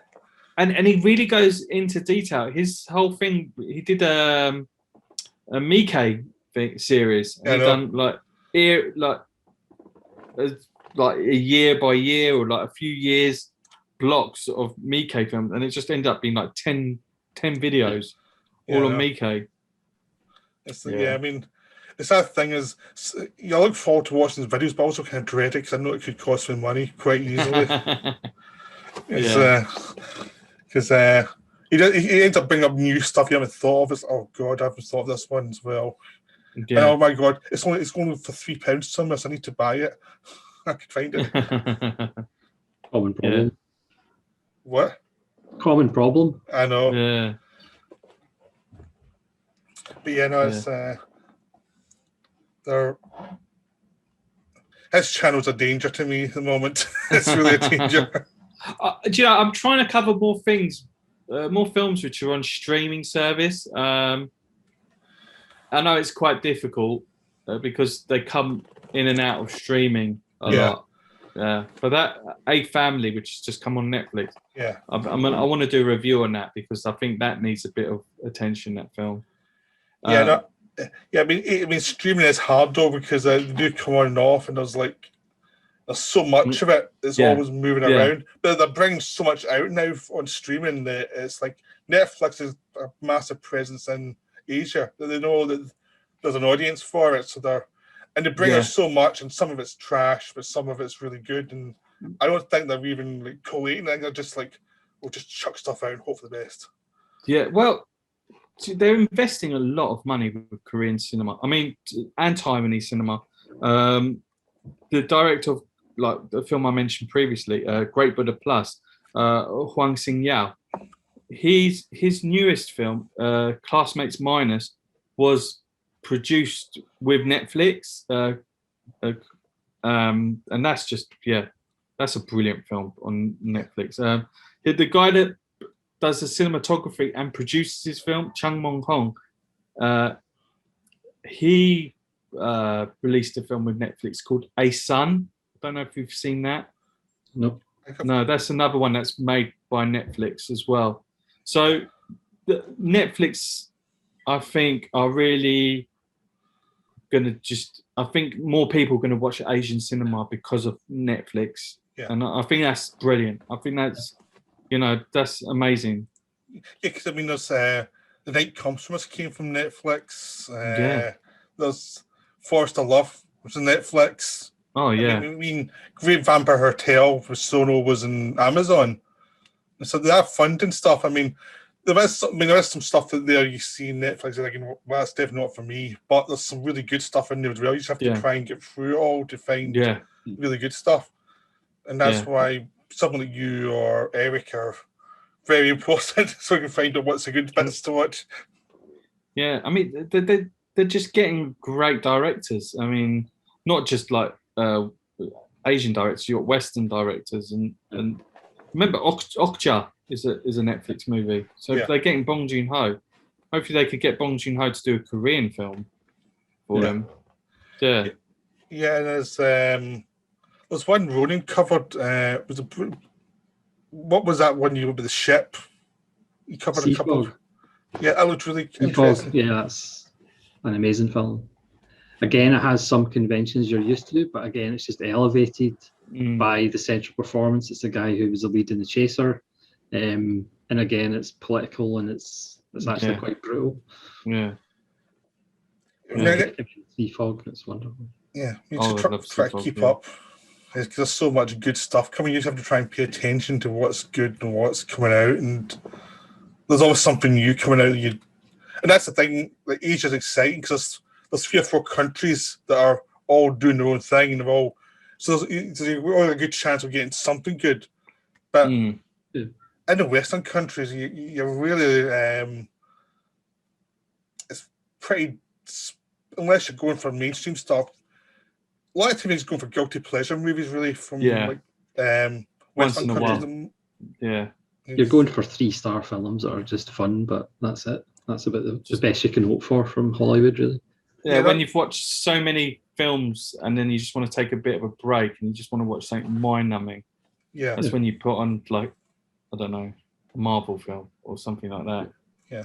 I just watched the Tomorrow War, and it was a perfect example of mind-numbing. Oh God! 200 million, and it was basically like a pulp paperback novel type of thing where if somebody had been written in the 1930s or something, it was just ridiculous and stupid but fun. But there was nothing there at all.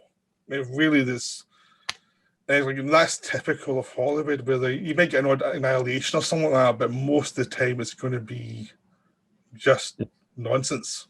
Yeah, that's the thing. Yeah, it's, I guess, it's something that we've seen before. I mean, when I look at the trailer, I just see the Tom Cruise film where, you know, Edge of Tomorrow. And I just think, you know, they've all got the same look and feel. They don't, let alone the same elements of the story. It's just like, you know, they're all shot the same way as well. And it's been the same kind of budgets on it, and it's like every effect house is the same thing, and it's like, well, this is going nowhere fast. You need to kind of improvise, do something interesting. But then again, it's going to happen in Asia as well, though, because they're now getting the budgets to go and do that stuff. And it's like they're going to, a lot of their tours are going to, films are going to go into that way. And maybe when Americans lose them from that budget, maybe that'll make them interesting again. Because they're bringing up all the people from Indies world to do these Marvel films. And it's like, well, it's probably not good for them to get that much money so early. You're not going to get the best out of them. Yeah. I went to this a talk with Tony Ching, and it was at BAFTA. Tony Ching, he is the stunt choreographer. He does the fight choreography and the stunt choreography for Hero. He directed the Chinese Ghost Stories. I don't know if any of you guys have seen it. Curse of the Golden Flower. Yeah. So he does a lot of fight scenes. He's worked with like Sammo Hung, Jackie Chan, and he's directed. And someone asked him, what is going on with Hong Kong cinema? Because at the time, Hong Kong cinema was going through a bit of a bad phase. Yeah. And he says it's because of Chinese money going into it. And that's the thing. There's a lot of investment coming in from China, making these big budget films. Like, that's why you're getting films like Kung Fu Yoga, Jackie Chan's film, which is just absolutely awful. You're getting also Russian investment because Arnold Schwarzenegger and Jackie Chan are doing films together, which is just absolute bollocks. Yeah, what was Yeah. that one called? Yeah, I mean- Yeah. It was instantly sold from as nothing. It was like, please buy this film. And we were like, no, I'm not. Yeah. No, So I can see trash. there are elements where they want to make money, but at the same time, there are those little independent films in Asia and China and Hong Kong, which still breaking through and, you know, becoming big over here. Yeah. I mean, It's just a case of where the money comes from and who's Yeah. going to say what's going to get made. yeah, Because I was watching that documentary about the Hong Kong cinema. I know how they want it on Untold Story. The Yeah. documentary in that one. And basically saying it's just harder now because investment's just not there. It's going to other countries and it's going to go the same with other countries as well. It depends on how the financing comes in. mm, Because I know like Britain used to the lottery system for finance movies end up just making trash most of the time because they didn't have the people there to actually fund the good films. And it's like if that goes wrong, your industry is going to collapse. That's always happened. That's why a lot of industries in the past have just gone because the people in charge of the actual funding fund stuff that no one wants to see. And it's like, well, yeah, it's what that money controls. If they put money in and say Yeah. you've got free reign, that's fine. But if they put money in and go, yeah, but you can't do that and you can't do this and you have to do that, then Yeah. obviously lottery Yeah. I mean, Japan seems to always long term always seems to come up, even though it's always had problems, because I think they're tied to the box office and they have to always do something that people want. So they've always had an industry, even if it's had upturns and downturns, they've always long term they've been the most stable industry. I mean, Korea's come up a lot in the last 30 years, and hopefully they'll keep going. But yeah, it just depends on where the money's coming from because the bigger China's getting, the worse it can get for filmmakers, really, because they might just have a thing where you have to just make your plot bland so that you don't get censored. or you have to put a note in the middle of the film. Yes. Yeah, Saying- I know it could be a real problem in the future. yeah. We just have to Yeah. wait and see what I mean- happens. I mean, Raymond Chow, who was head of Golden Harvest, he was known for hardly ever coming on the set of the films. He just gave the money to his directors and just said, "Do what you want." Pretty much. I don't want to know, almost, like, because they were making him money. Look, you had, and I think that was the heyday of Golden Harvest, because you had great directors coming through, great actors, Jackie Chan, you had Bruce Lee, Choi Hark, John Woo, Angola. yeah, you know, and they just Jimmy Wang, who, I mean, the one-armed swordsman, he left Shaw Brothers, and then a spit of the face to Shaw Brothers, did One-Armed Boxer. Now the guy is still making great films. I mean, he's doing films with Chung Mong Hong in Taiwan, and they're indie films, and they're just brilliant. I mean, he did one recently, Soul, which was like a dark thriller, absolutely stunning film. If you guys get hold of that, that is just a film to check out. Yeah, I mean, but if they did what, I mean, maybe not so much now, because I think back then people were just hungry and they had so many great ideas. They were giving money to these guys, and they were making such great films and just leaving them to do it. I mean, I don't know if that could still work today with young actors and directors, but yeah. Probably not. Yeah, I think directors have to know how to use the budget well to have some independence. I mean, Son Shono and Tsukamoto, they're not big budget directors. They limit the budget and actually have the power. And it's like, I think you have to do that if you want to keep control. Otherwise, you're going to lose it. Especially with the bigger the budget, the more bland you're going to get. And, you know, you're just going to make like cheesy stuff. And that's the big concern I've got, is that you might get a lot more cheese because of the China's getting bigger.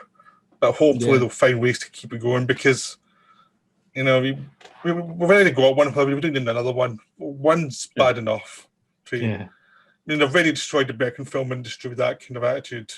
that kind of thing of mega budgets, and it's like Yeah. you're not getting the good films you used to get, and No. there anymore. So it's like, well, hopefully that won't spread to Asia as well. But Yeah, I Yeah, mean, but the thing, yeah. oh, you go. Oh. No, I mean, it's become more of the film's become more of a spectacle. When you look at Avatar, it's less about a film and more about this visual. I mean, I was watching Avatar, and I just had to take off the 3D glasses and just like rub my eyes and like, what am I watching? It's just too much. yeah. Yeah. It is just as about like the spectacle, and it's not about the story. Yeah. And But the thing with cinema is it's actually the audience does have power. Mm. So if the audience just stopped going to Marvel films, they would stop making Marvel films. oh yeah, It's $1 billion industry, but the audience actually has the power. yeah, You know, that's why 80s action with guys on steroids kind of stopped, because people didn't want to see it anymore. So if Yeah. people stopped going to Marvel films, they would just stop making them. yeah. But the Right. thing is, because they're at a certain standard, which is above the standard of most Hollywood films, they look good because at least they're Yeah, professionally made compared to some of the films you can see that go straight to Netflix and stuff. So the people go and see those ones. Doesn't mean they're amazing films. It just means they're better than the average. Yeah, so because that that's becomes why nowadays a good American film, everybody calls it a masterpiece, and it's like it's Yeah, not. that's It's just good. Yeah. Because everything else is just so bad. Yeah. yes, Whereas the standard of Korean films, you know, I haven't seen a lot of Korean films, but I still haven't seen one that's less than a 3-star film for me. Yeah. yeah. Generally, you're going to have a good time, even if it's a bad film or a worse film than normal. Usually, there's a bit more inventiveness to try things, and it's like, well, it was worth it for seeing that. I've not seen that before, even if it's a Yeah, things problem like film. normally I wouldn't like The Beauty Inside or Will You Still Be There, which normally I wouldn't really go for, but because it's so well made, so well Yeah. acted, it still has surprises in it. I know It's exactly just- what you mean. Elevates it. Yeah. A lot of Asian films have better actors as Yeah. well. That's one of the big things you notice is that someone like Tony Better Leung talent. can elevate almost anything he's in. Now he's in a Marvel Oh. film because Yeah. because they're paying him really, but it's like, you know, there's like there's so much more charisma in a lot of those films at the moment. It's like, where's that in American films? Where's the kind of charismatic central Or character? nuance. Yeah, But maybe they don't know how to use them. Like, look at Chow Yun-fat. He did. Yeah, he went to America. He went to America, did the Pirates of the Caribbean film. Yeah. But Replacement killers. And yeah, and why was it? What was it about him that they never used again? yeah. Yeah, Why because would he he not was- make a film with John Woo in America? That was the big thing. Why was they not together in a film somewhere? Yeah, and I mean, he was making action movies in America. Did that one with Mark Wahlberg, and yeah, and then John Woo was there at the same time. Yeah, his biggest film then was Hidden Tiger. What was the one? Crouching Tiger, Hidden Dragon. Yeah, I can't get that wrong. And that was an Ang Lee film. When it was like, that was his biggest film, and it was pretty much a Chinese film Yeah. at the time. It was like, just let him do what he was good at, and it was fine. Yeah, but again, like I said earlier, that's what they do. They bring kind of stars or talent from other countries because they like that, but then they don't actually let them do what they're good at. No. I mean, the things they used to, though, that was the thing. America was built on bringing people over from different countries, like Germany, before the Yeah. war, and that made their industry. Yeah, They used to Hollywood be was good made by at it. immigrants. Yeah, Yeah. they used to be really good at it, and now they're terrible at it. And it's like, well, what are you doing? It's gone the other way now. The director of Candyman did Yeah. a Japanese movie recently, Yeah, no, Samurai Marathon. That's a really good film. Yeah, that is an American director going over to Japan and making a Japanese movie. What's In a British Japanese. director? Is he British? Yeah, British. Yeah. And then he's doing like one of the best films of last year to Yeah. come out of Japan. I really loved it. I mean, I know it's really good. it's I haven't seen that one. brilliant. It's violent. It's it's heartbreaking. It's touching. It's got all these stories about these people, why they want to win this marathon, win this money, and at the same time, there's a war battle going on. Oh, it's just brilliant. I know. Yeah, I mean, it's plus there's a lot of great actors you'll notice in there as well. You got all the good actors to come and be in his film, and it's like, again, maybe that's just being attracted to the freedom. Yeah, I mean, making films more in Japan than actually. Look at that actor, Steven Yeun, who was in Walking Dead. Now he's making films in Asia again, because it's like, well, he gets a better parts doing the Burning or something rather than doing American parts. He's doing a lot better for himself by actually not always in America. Has Lee Byung-hun done a good film in the US where they've actually used him to, to his best? Joe. Yeah, he's become the token Asian guy. Yeah. I mean, he did Magnificent Seven, a remake of a remake of a remake. Yeah. A terrible film, a really terrible film. I was offended watching that film, even though I didn't even like the original. It was like, that deserved better than this. This is terrible. Yeah. But he's such a charismatic, talented guy. It's like, why would you even go to America? Was he not in a Terminator film as well? Yeah. For 5 minutes, yeah. Yeah. Crazy. It's just I think his first one was G.I. Joe. Yeah. It's a Asian guy dressed in white. Yeah. So it's don't go to America, don't follow John Woo thing. Yeah. No. It doesn't work well. No. That being said, Ringo Lam did stuff in America. Yeah, Ringo Lam, but Shion Sono. I mean, his latest film is a Nick Cage film. And it's all in. I mean, he's got Tak Sakaguchi in there, but it's a Shion Sono film. It's not an American film, and I don't know if that's because it's got Nick Cage in it that kept Shion Sono grounded to Shion Sono's style, or how can Nick Cage keep anyone grounded? But when I say grounded. So there's Shion Sono ground of just madness, and Nick Cage kept him at that standard of just craziness because it is a Shion. It's got the aesthetic of anti-porno with everything that made Why Don't You Play in Hell crazy, all merged into one. Yeah, in this Western gangster.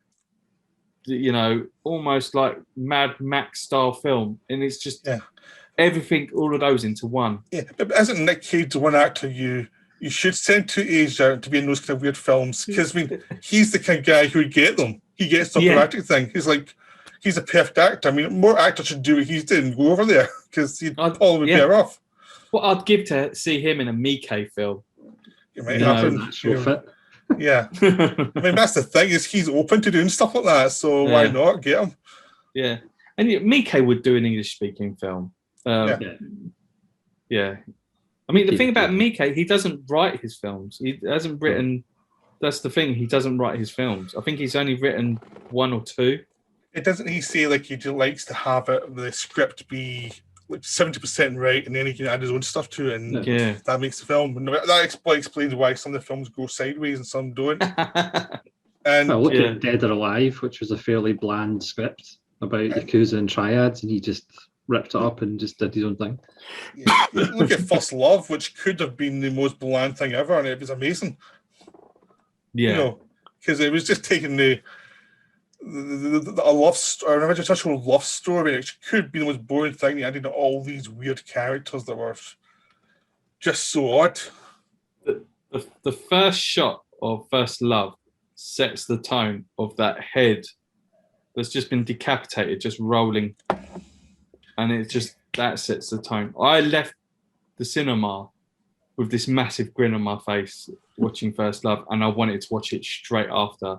Again, I think when I picked up the Blu-ray, I've watched it like 3 times in that week because it's just so much fun, and it's a feel-good. I could say that it's a feel-good movie. It's just it's such a lot of fun. Yeah. I think even me keeping it is weirdest. Even when he does a film that's everyone hates, I usually find something there. Yeah, like Terraformers, everyone's I know everyone's going to slag it off, but it is a fun movie. Yeah, I thought it was a lot of fun. Yeah, it is what it is. It knows what it is. That's it. Yeah. I loved Yatterman. Yatterman was amazing. I just Yeah, adored Yatterman's- Yatterman because it was like it was a perverted version of the 60s Batman. Yeah. You know, JoJo's Bizarre Adventure. Yeah, that was a lot of fun as well. Yeah. Even though it was completely daft. Yeah. he just does what he wants. Same as Sono. It's just like they just do what they want and that's it. And there's something interesting there, so just enjoy. Yeah. Again, that's what happens when you have creative freedom. Yeah. Mm. And nobody's saying, "Oh, you can't do that." Or you need a director who's stubborn enough to say, I'm doing what I want to do. Yeah. And that's it. Mm. You Yeah. need someone who actually is who knows to say no to his producers and say, no, we're not doing that, we're doing this. Mm. Which I think just comes with experience, really. Or in the Yeah. case of Kitano and Sakamoto, you are your own producer, so you don't have to. Yeah. answer to anything. Yeah, you feeling that Sakamoto will not make a film unless he's ready to make it. He's not going to compromise in any way. He doesn't make films that often. Yeah. Hmm. I think he'd rather wait and lose the deal and then get a different deal later on that gives him the freedom to do what he wants. I have no idea how Kotoko could get financed. It's such a small film. Mm. You know, it's a wonderful film, but it's very small. It's like that must have been hell to try and get financed. Yeah. It's, Well, he waited like 11 years to do Fires in the Plane until it was actually ready to do. He'd worked in that for like about 11 years. So. Yeah. You forget that's a remake. Yeah. I know. Yeah. Why is it Asians can remake Asian films so well? But it just... Talent, I think. Yeah, because we're in America, we're in a downturn. Really, a lot of the talents are retired, and the people replaced them. There are some good people, but a lot of them aren't that good. So you've got the mediocre, and we haven't got the next influx of talent come through that hopefully might be good, or hopefully we'll say, no, I'm not doing that trashy stuff. But America's just a bad spot. It's a downturn at the moment. It's just like that's just the way it is. Yeah. And hopefully it'll get kicked up the backside at some point and they'll start making good films again. Mm. Because at some point the budgets will have to come down. Yeah, I mean that's what it needs. Coronavirus has probably helped less with that, budget and more invention. Yeah. How are we going to do this? We're going to actually have to think about it rather than just, oh yeah, we'll stick it in a computer and do that. Yeah, or just do a remake of another John Carpenter film that makes John Carpenter wish he was dead, so he doesn't have to see it. Yeah. I mean, apparently they're going to remake They Live. You're thinking, why would you remake that? Remake what? They Live. They're talking about remaking They Live, and it's like, Jesus. Let me Don't guess. you have a sense of humour?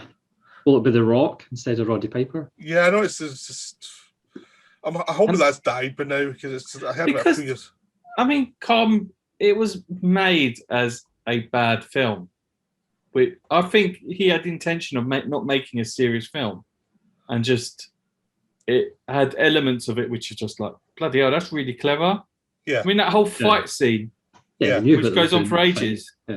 Yeah, I know. He was making a cheesy film, but it was hiding stuff in below it. It's the same with Verhoeven with Starship Troopers, where it was in the surface, it's a cheesy action movie, but it's actually a political movie about fascism, and most people didn't get it the first time they saw it because it was because they just didn't get that something smart could be under something that looked dumb.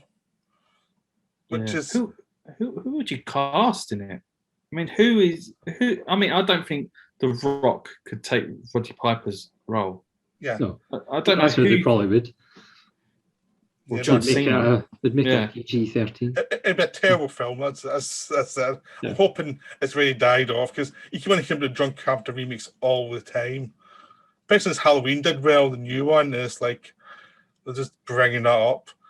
Okay, so we've been going for like 2 hours. I think we should really. It's only been 2 hours. Almost, yep. Wow. Yeah. We've got to do this one again, guys. That was good. Yeah. Yeah. I think Asia could do like part 7 quite easily because there's so many. Because we're going to the end, we're thinking we didn't talk about this person, we didn't talk about that person. There's so many people you could still talk about. Oh yeah. But I'm really talked about the 30s, 40s, 50s, and 60s. I know it's like. You haven't gone into Shaw Brothers. I know, I know, it's like it's we like- haven't got into a lot of stuff. And here was Ronan sent to me before we started. I don't think I know enough about Asian Yeah, I don't films. know enough. I don't. And it's like, I know quite a lot. I think you're doing okay. The Oily Maniac. Yeah. Oily Maniac. What is that? The Mighty Oh, Peking Man. Poor Danny Lee. Yeah. Oh, I love Danny Lee. Yep.